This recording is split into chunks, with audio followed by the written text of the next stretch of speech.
اتنا بھی حق نہیں کہ ہم ڈھنگ سے نماز ہی پڑھیں اور جلد بازی نہ کریں نماز میں، سکون سے نماز پڑھیں اور 5 وقت کی نمازیں پابندی کے ساتھ ادا کریں اور خشوع کے ساتھ. اگر ہمیں پتا ہونا کہ صرف ایک سجدے کا کتنا بڑا اجر ہے تو ہم سجدے سے نہ اٹھیں، شوق سے سجدہ کریں.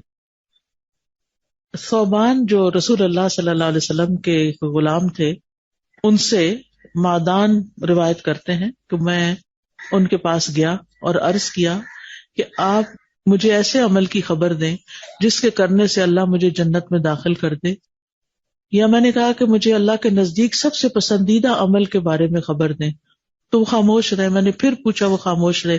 پھر تیسری مرتبہ پوچھا تو انہوں نے فرمایا میں نے بھی رسول اللہ صلی اللہ علیہ وسلم سے اس کے بارے میں سوال کیا تھا، تو آپ نے فرمایا تم پر اللہ کے لیے سجدوں کی کثرت لازم ہے، کیونکہ سب سے زیادہ اللہ کے قریب انسان کب ہوتا ہے؟ سجدے کی حالت میں ہوتا ہے. تم جب بھی کوئی سجدہ کرتے ہو، اللہ اس سجدے کے سبب سے تمہارا ایک درجہ بڑھا دیتا ہے اور اس کے ذریعے سے تمہاری ایک خطا مٹا دیتا ہے. تو درجات بڑھتے ہیں ہر سجدے کے بدلے. تو اس لیے کبھی بھی سجدہ کرتے ہوئے یہ نہ سوچے کہ اچھا ابھی اور بھی نماز رہتی ہے، اچھا پھر نماز کا وقت ہوگی. نہیں، وسجد واقترب، سجدہ کرو اور قریب ہو جاؤ. اللہ کا قرب، اللہ تعالیٰ کے قریب ہونا. آپ دیکھیں جس سے ہم محبت کرتے ہیں نا، ہم اس کے قریب رہنا چاہتے ہیں یا نہیں؟ ماں باپ سے محبت کرتے ہیں تو ماں باپ سے قریب ہونا چاہتے ہیں، دوستوں سے محبت ہے تو دوستوں کے ساتھ ہر وقت رہنا چاہتے ہیں. یہ انسان کی فطرت ہے کہ اس کے اندر یہ چیز رکھ دی گئی ہے. تو خوش قسمت ہیں وہ لوگ جنہیں اللہ سے محبت ہے اور وہ اللہ کا قرب چاہتے ہیں، اور ان کو طریقے بھی پتہ ہیں کہ اللہ کا قرب کیسے حاصل کرتے ہیں، اور وہ ان کاموں پر پھر خوش بھی ہوتے ہیں. نماز کا وقت آتا ہے تو وہ خوش ہو جاتے ہیں کہ الحمدللہ پھر نماز کا وقت آ گیا ہے، پھر اللہ سے ملاقات کا وقت آ گیا ہے، اور پھر اللہ کے قریب جانے کا وقت آ گیا ہے. خوش ہو کے نماز پڑھتے ہیں. ہم سب کو اپنے دلوں کا جائزہ لینا چاہیے کہ نماز پڑھتے ہوئے ہماری کیفیت کیا ہوتی ہے. کیا ایسی تو نہیں ہوتی کہ بس اب ہم کسی قید سے چھوٹ گئے ہیں، عشاء کی نماز پڑھی تو بس شکر ہے ساری نمازیں پوری کر دی میں نے. نہیں، خوش ہو کے. نبی صلی اللہ علیہ وسلم کیا فرماتے تھے؟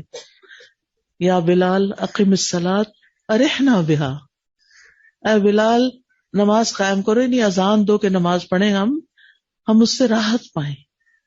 آپ نے فرمایا جعلت قرۃ عینی فی الصلاۃ، میری آنکھوں کی ٹھنڈک نماز میں رکھ دی گئی ہے. کیا واقعی ہماری آنکھوں کی ٹھنڈک بھی نماز ہے؟ ہمیں بھی انتظار ہوتا ہے نماز پڑھنے. اگر نہیں تو اس کی دعا کیا کریں. انسان اپنی بعض چیزوں سے خود بھی پریشان ہوتا ہے، کیا مشکل ہے میرے لیے، کیوں نہیں میرے اندر خشوع آتا، کیوں نہیں مجھے نماز سے محبت، مجھے نماز کیوں بھاری لگتی ہے. اللہ تعالیٰ تو فرماتے ہیں کہ وہ بھاری نہیں مگر خشوع کرنے والوں پہ بھاری نہیں ہے. وَإِنَّهَا لَكَبِيرَةٌ إِلَّا عَلَى الْخَاشِعِينَ. تو اس کا مطلب ہے کہ ہمارے اندر پھر خشوع کوئی نہیں اگر ہمیں نمازیں بھاری لگتی ہیں. جن کے دل نماز کی طرف راغب ہوتے ہیں ان کو تو نماز بہت اچھی لگتی ہے. تو اللہ سے مانگے قبولیت کے اوقات میں. کتنے خوش قسمت ہیں آپ ایسی جگہ رہتے ہیں جہاں اذانیں سنتے ہیں اور اذان سن کے آپ دعائیں مانگ سکتے ہیں اور وہ قبولیت کے وقت ہوتے ہیں. تو اس میں اللہ تعالیٰ سے مانگے کہ یا اللہ ہمیں نماز کی محبت دے دے، ہمارے لیے نماز آسان کر دے، ہمیں نماز کا شوق دے دے. اور جب اللہ شوق دے دے گا تو مشکل ہی کچھ نہیں رہے گی. وہ وقت تو ویسے بھی گزر جاتا ہے نا جو ہم نے نماز میں لگانا ہوتا ہے. پھر ایک اور مشکل یہ ہے کہ ہم نماز تو پڑھ لیتے ہیں لیکن سلام پھیرتے ہی جھٹ مصلے سے اٹھ جاتے ہیں. ٹھیک ہے بہت کام ہے، میں سمجھتی ہوں بہت کام ہے، اس لیے بیٹھ کے تو تسبیح بھی نہیں کر سکتے. اس کے لیے بھی ہمیں پھر چلتے پھرتے ہی اگر قسمت میں ہو کرنا تو کر لیتے ہیں، ورنہ نہیں. کیا کرنا ہے؟ نماز کے بعد مصلی پہ بیٹھ کے اذکار کرنے ہیں. رسول اللہ صلی اللہ علیہ وسلم نے فرمایا جب تک تم اپنے اس مصلی پر بیٹھے رہو جہاں تم نے نماز پڑھی تھی اور بے وضو نہ ہو تو فرشتے دعا کرتے رہتے ہیں اللہم اغفر لہ، اللہم ارحمہ، اے اللہ اس کی مغفرت کر دے، اس کو بخش دے، اے اللہ اس پہ رحم فرما دے. جتنی دیر آپ مصلی پہ بیٹھیں گے، اور خاص طور پر جو بزرگ خواتین ہیں ان سے تو میری خاص ریکویسٹ ہے کہ وہ دنیا کے شغل کم کر دیں، اب جانے کا وقت ہے، دنیا کے پیچھے نہ دوڑیں، اور اس چیز کی تجسس ختم کر دیں. وہ بہو کیا کر رہی ہے، وہ بیٹی کدھر سے آئی ہے، وہ فلانا بیمار ہے، فلاں یہ کر رہا ہے، یہ نہیں ہوا، وہ نہیں ہے، یہ کب ہوگا. انگزائٹی کا شکار ہو جاتے ہیں چھوٹی چھوٹی چیزوں پر. جن کا کام ہے وہ کرتے رہیں گے. بچوں پہ ذمہ داری ڈالیں. کب تک ہم ان کو بیبی بنائے رکھیں گے کہ ہر کام ہم ہی ان کو کر کے دیں، ان کے فیصلے بھی ہم کریں، ان کو ہر وقت پیچھے پڑے رہے، اب یہ کر لو، اب یہ کر لو، اب ایسے کر لو، اب ایسے کر لو. اگر کوئی آپ کے ساتھ کرے ہر وقت یہ، تو آپ کو کیسا لگے گا؟ ہر وقت کوئی آپ کے سر پہ سوار رہے اور انسٹرکشن پہ انسٹرکشن دیتا چلا جائے. نہیں، مجھے بھی تو سانس لینے دو، اللہ نے مجھے بھی کوئی عقل دی ہے، آپ ہی تو نہیں صرف عقل مند. تو اس لیے سمجھا دیا کافی ہے، اب خود کریں سب اپنا، اور آپ اپنا وقت مصلی پہ زیادہ گزاریں. رات کو ٹی وی دیکھنے کی بجائے، موبائل دیکھنے کی بجائے جلدی سو جائیں تاکہ صبح جلدی اٹھ سکیں، اللہ سے مناجات کریں، سرگوشیاں کریں. جب لوگ سو رہے ہوں تو نماز پڑھیں، اور پھر خوب دعائیں کریں. وہ دعائیں قبول ہونے کا وقت ہے. بچوں کو بہت زیادہ ہر وقت سمجھانے کی بجائے اللہ سے ان کی ہدایت کی دعا مانگ لیا کرے، ان کے معاملات اللہ کے سپرد کر دیا کرے. اللہ میں نے تیرے حوالے کر دی، اللہ میں نے تیرے حوالے کر دی، تو اب ان کو سنبھال. اور پھر آپ دیکھیں کہ نماز کے بعد اگر 33 مرتبہ ہم اپنی انگلیوں پہ سبحان اللہ سبحان اللہ سبحان اللہ دائیں ہاتھ پہ کرنا چاہیے، اور آپ دیکھیں اس کا طریقہ 3 دفعہ اوپر لے جائیں اور 3 دفعہ نیچے لے آئیں، تو 15 اور 15 کتنے ہو جائیں گے؟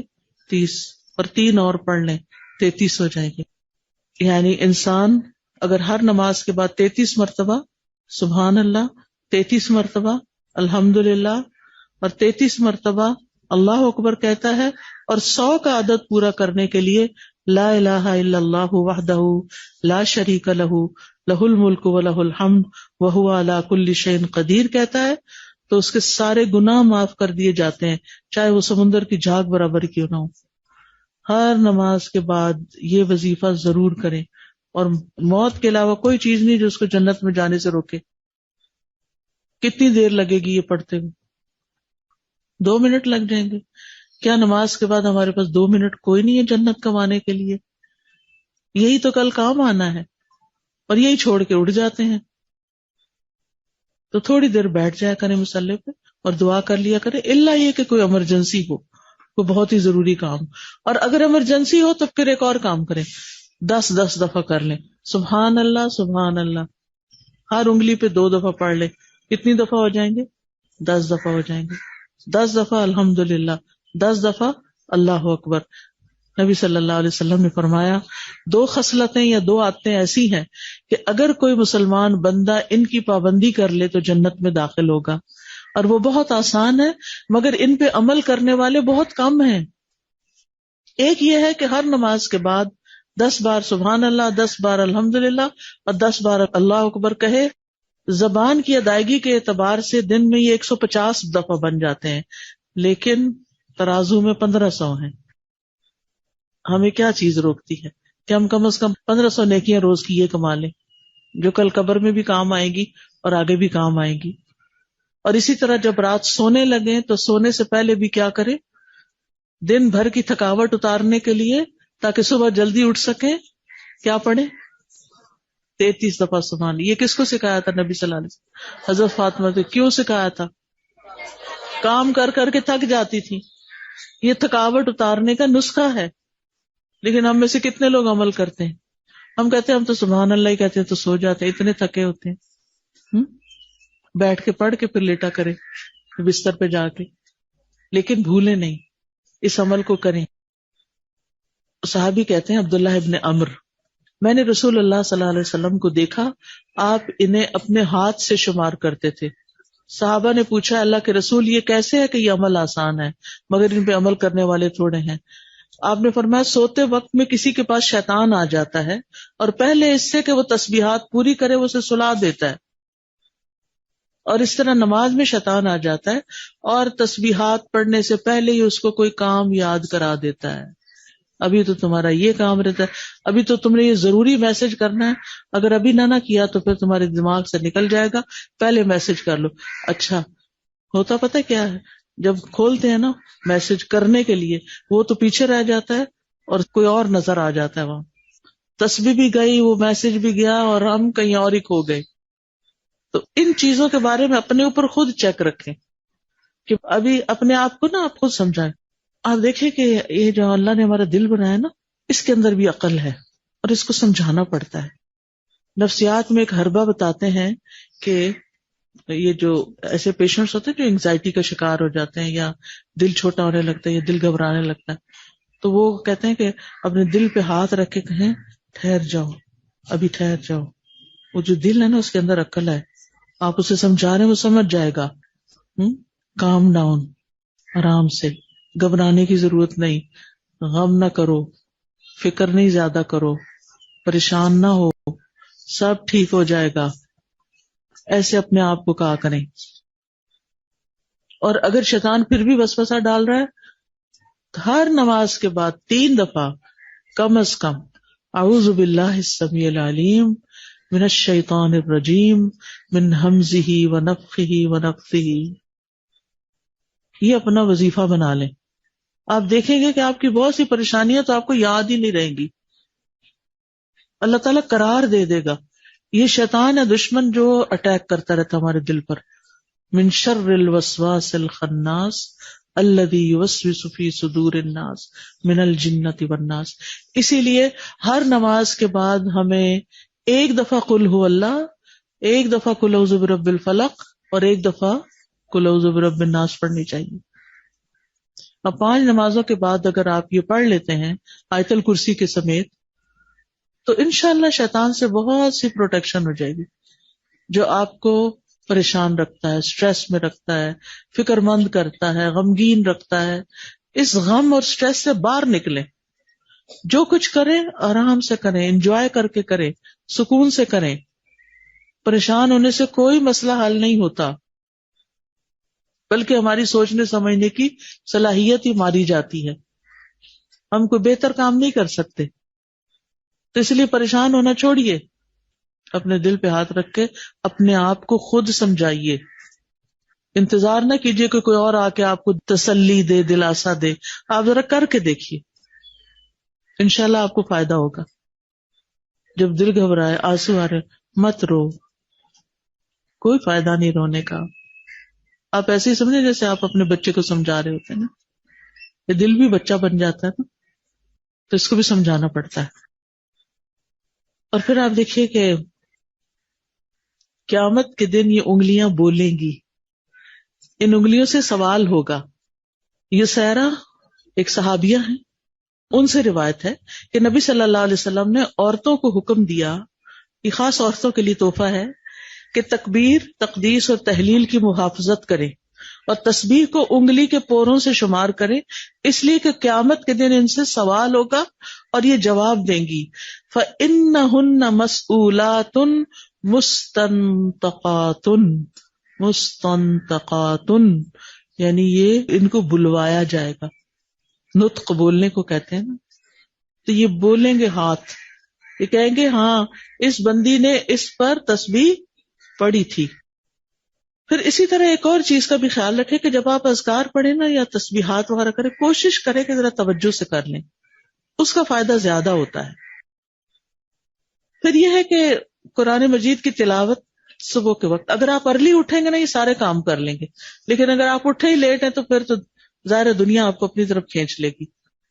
آج کل تو الحمدللہ راتیں بھی لمبی ہیں، تو آپ اگر 10 بجے بھی سو جاتے ہیں تو کافی ٹائم ہے سونے کے لیے اور پھر اٹھ کے اپنے یہ سارے کام کرنے کے لیے، کیونکہ عموماً جب لوگوں کو یہ چیزیں یاد دہانی، یہ سب آپ کو پتا ہے، میں آپ کو کوئی نئی بات نہیں سکھا رہی، یہ آپ کو باتیں پتا ہے، صرف یاد دہانی کرا رہی ہیں کہ یہ چیزیں آپ نے توجہ سے، خوش دلی سے کرنی، خوشی سے کرنی۔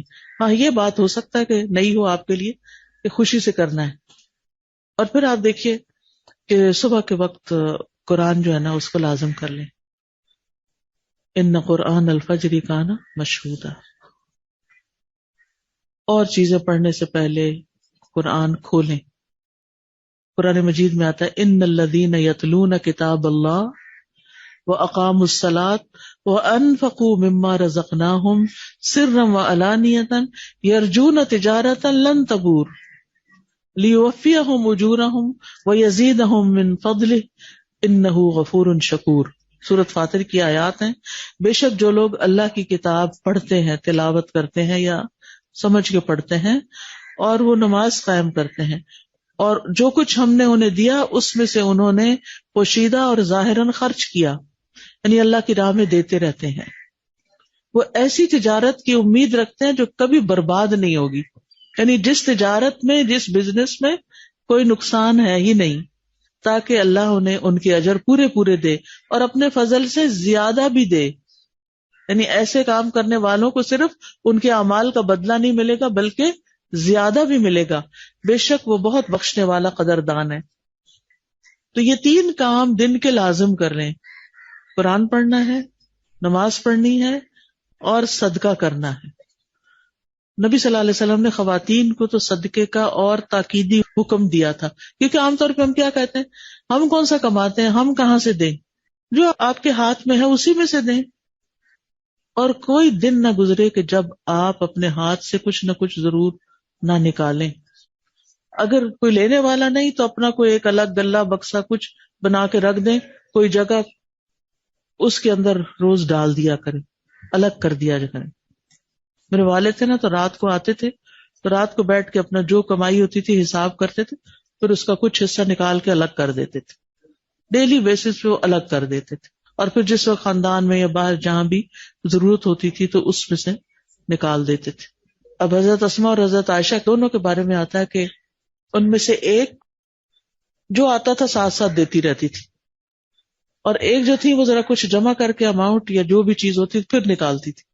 جو آپ کرنا چاہیں کر سکتے ہیں، دونوں سنتیں ملتی ہیں. یہ صحابیات کی سنت ہے. یعنی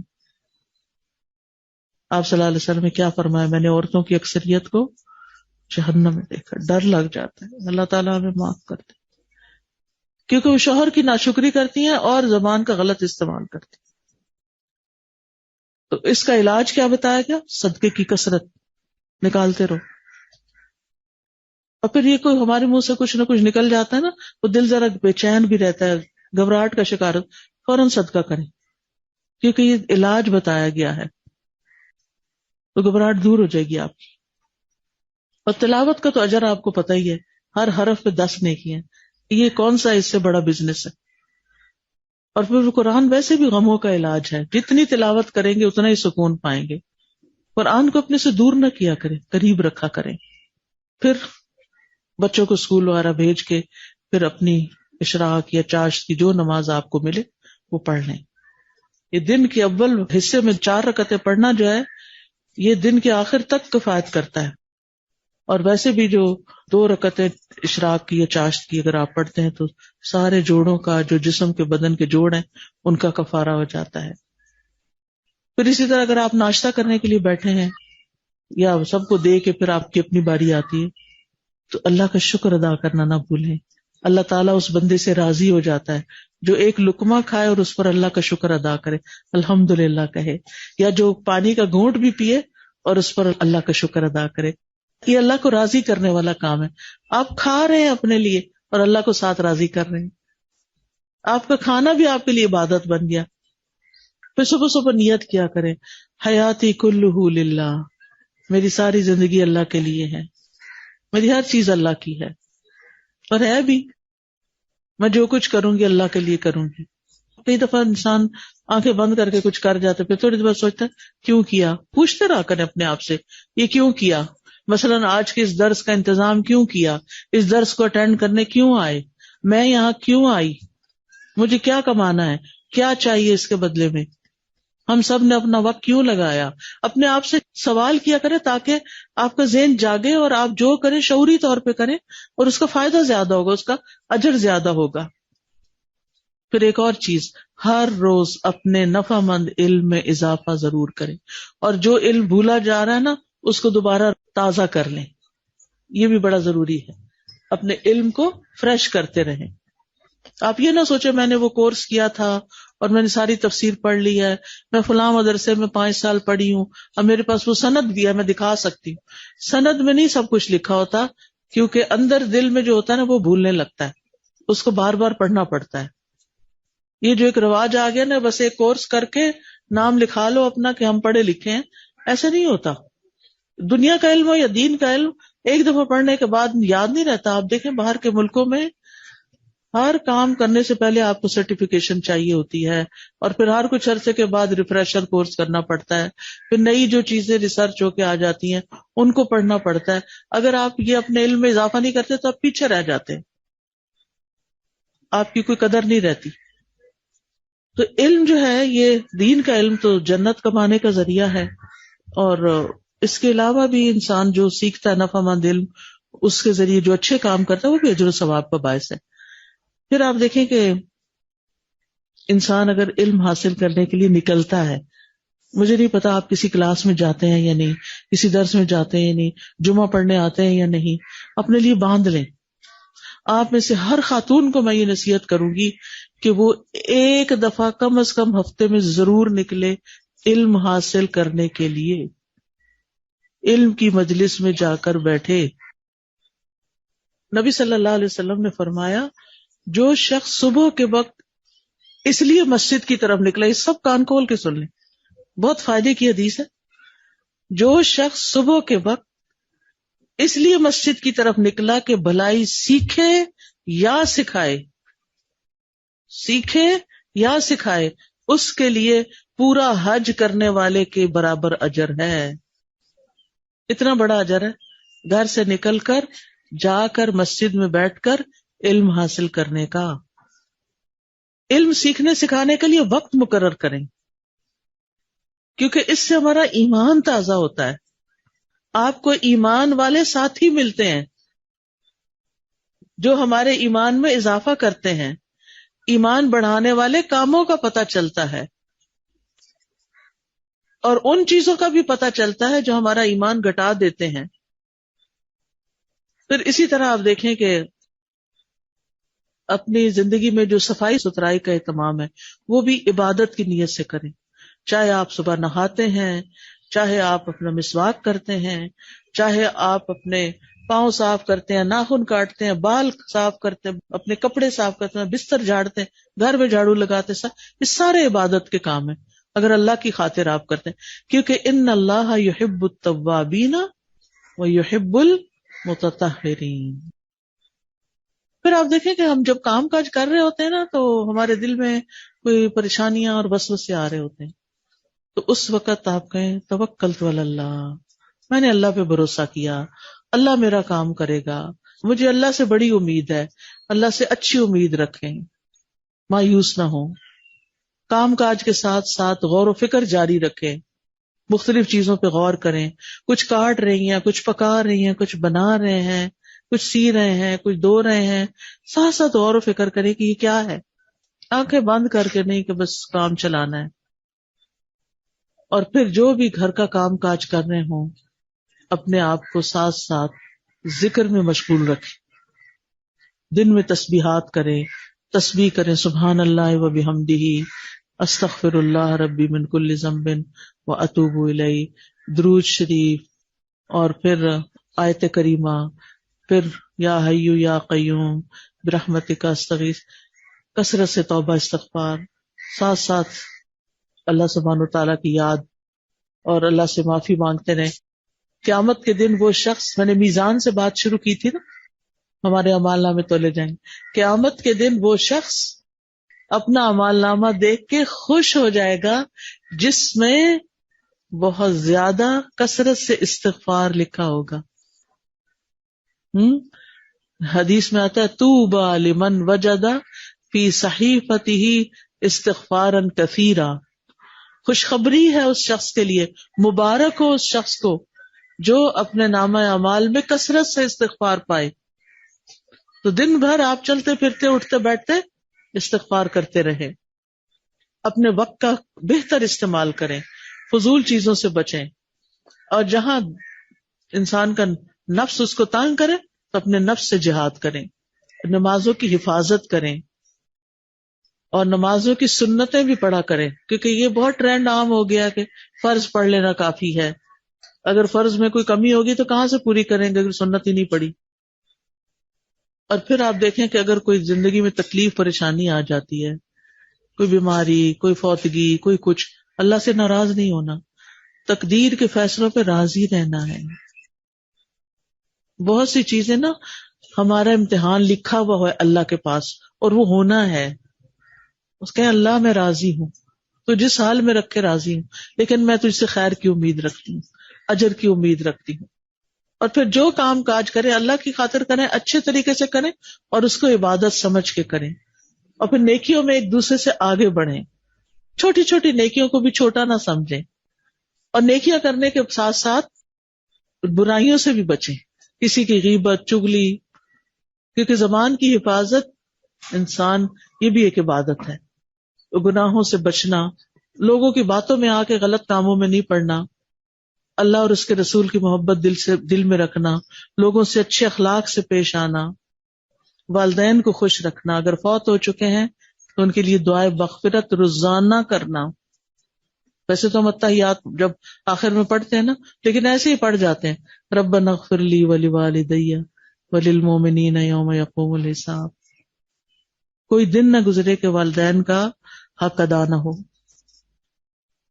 سب کے لیے خیر کا باعث بنے، جہاں جائیں خیر پھیلائیں، دوسروں کی خیر خواہی کریں، دوسروں سے کوئی لالچ نہ رکھیں، حسد نہ رکھیں، آس پاس کی بھی خبر رکھیں کہ کوئی ضرورت مند تو نہیں، کوئی بیمار ہے تو عیادت کر لیں، سلام کو عام کریں، گھر والوں پہ کھلے دل سے خرچ کریں، اور ساتھ ساتھ یہ یاد رکھیں ہر بات لکھی جا رہی ہے، نامہ اعمال میں جمع ہو رہی ہے اور قیامت کے دن تولی جائے گی، اس لیے قیل و قال اور لغو باتیں چھوڑ دیں، زبان سے اذیت دینے سے بچیں، اور فقراء اور مساکین کا بھی خیال رکھیں، اپنے خاندان کے جو ضرورت مند ہیں ان کو بھی نگاہ میں رکھیں، قطع رحمی سے بچیں، دوسروں کے گناہ قصور معاف کرنے والے بنیں، دوسروں پر ظلم نہ کریں، مظلوم کی آہ سے بچیں،